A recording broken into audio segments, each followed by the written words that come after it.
भारत को अगर मंदिरों का देश कहें तो कुछ गलत ना होगा। यहाँ पग पग पर मंदिर और कण कण में देवताओं का वास है। यही तो है भारत। यहाँ हर मंदिर का अपना एक अलग इतिहास है, अपनी एक अलग कहानी है। ऐसा ही एक मंदिर है त्र्यंबकेश्वर ज्योतिर्लिंग, जो कि नासिक से 28 किलोमीटर दूर त्र्यंबक शहर में स्थित है। दोस्तों, चलिए मैं आपको ऐसी ही एक अद्भुत और अविस्मरणीय यात्रा पर ले चलता हूं, जो नासिक से शुरू होकर त्र्यंबक शहर की ओर जाती है और भगवान शिव, त्र्यंबकेश्वर शिव का अद्भुत दर्शन करवाता हूं। भगवान शिव को समर्पित यह मंदिर 12 ज्योतिर्लिंगों में से एक है। मैं आपको एक बात बताना चाहूँगा, शिवलिंग मानव निर्मित हो सकते हैं, लेकिन ज्योतिर्लिंग स्वयंभू होते हैं। भारतवर्ष में कुल 12 ज्योतिर्लिंग हैं और यह मंदिर 12 ज्योतिर्लिंगों में से एक है। यहाँ के दर्शन मोक्षदायी माने गए हैं। यह मंदिर पवित्र मानी जाने वाली गोदावरी नदी के उद्गम स्थल के पास मौजूद है और लोगों की आस्था का केंद्र है। यहाँ देश के कोने कोने से लोग भगवान शिव के इस अद्भुत ज्योतिर्लिंग का दर्शन करने पहुंचते हैं। श्री त्र्यंबकेश्वर भगवान का मंदिर नासिक जिले में स्थित है। यह मंदिर भगवान शिव के उन 12 ज्योतिर्लिंगों में से एक है जिन्हें भारत में सबसे अधिक पूजा जाता है। मंदिर के पास ब्रह्मगिरि नामक पर्वत से पूर्ण सलिला गोदावरी नदी का उद्गम है। उत्तर भारत में पाप नाशिनी गंगा का जो महत्व है, वही दक्षिण में गोदावरी का है। जिस तरह गंगा के अवतरण का श्रेय महातपस्वी भगीरथ जी को जाता है, वैसे ही गोदावरी के सलिल प्रवाह का श्रेय ऋषि श्रेष्ठ गौतम जी की महान तपस्या का फल है, जो उन्हें भगवान आशुतोष से प्राप्त हुआ था। त्र्यंबकेश्वर ज्योतिर्लिंग मंदिर महाराष्ट्र प्रांत के नासिक जिले में त्र्यंबक गांव में स्थित है। यहाँ के निकटवर्ती ब्रह्मगिरि नामक पर्वत से गोदावरी नदी का उद्गम होता है। इन्हीं पूर्ण सलिला गोदावरी के उद्गम स्थल के समीप त्र्यंबकेश्वर भगवान की भी बड़ी महिमा है। गौतम ऋषि तथा गोदावरी के प्रार्थनानुसार भगवान शिव इस स्थान पर वास करने की कृपा की और त्र्यंबकेश्वर नाम से विख्यात हो गए। मंदिर के अंदर एक छोटे से गड्ढे में 3 छोटे छोटे लिंग हैं, जो कि ब्रह्मा, विष्णु और महेश तीनों देवों के प्रतीक माने जाते हैं। शिव पुराण के अनुसार ब्रह्मगिरि पर्वत के ऊपर जाने के लिए चौड़ी चौड़ी 700 सीढ़ियां भी बनी हुई हैं। इन सीढ़ियों पर चढ़ने के बाद राम कुंड और लक्ष्मण कुंड मिलते हैं और शिखर के ऊपर पहुंचने पर गोमुख से निकलती हुई भगवती गोदावरी के दर्शन भी प्राप्त हो जाते हैं। त्र्यंबकेश्वर ज्योतिर्लिंग में ब्रह्मा, विष्णु और महेश तीनों ही विराजित हैं।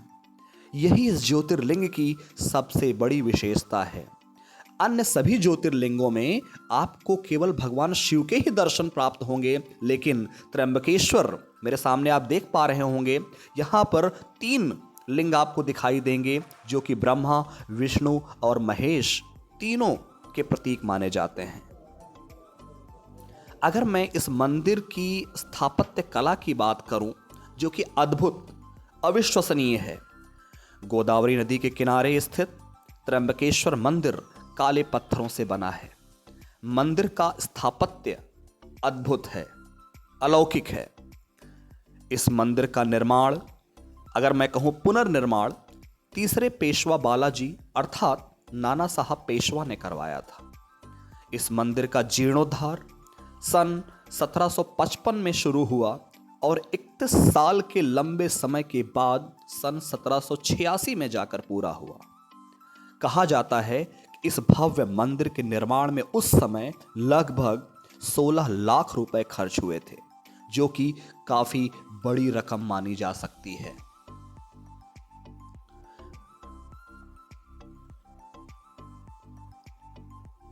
गांव के अंदर कुछ दूर पैदल चलने के बाद मंदिर का मुख्य द्वार नजर आने लगता है।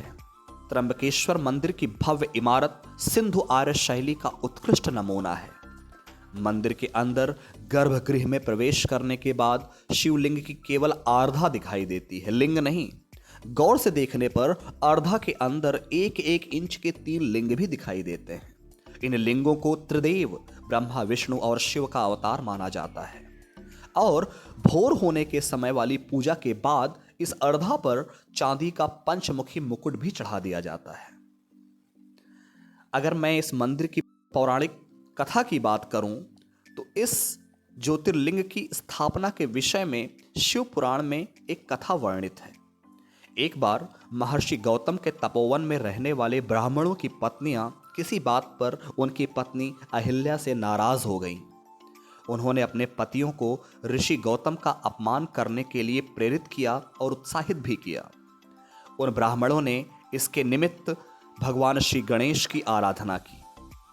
उनकी आराधना से प्रसन्न होकर श्री गणेश जी ने प्रकट होकर उनसे वरदान मांगने को कहा।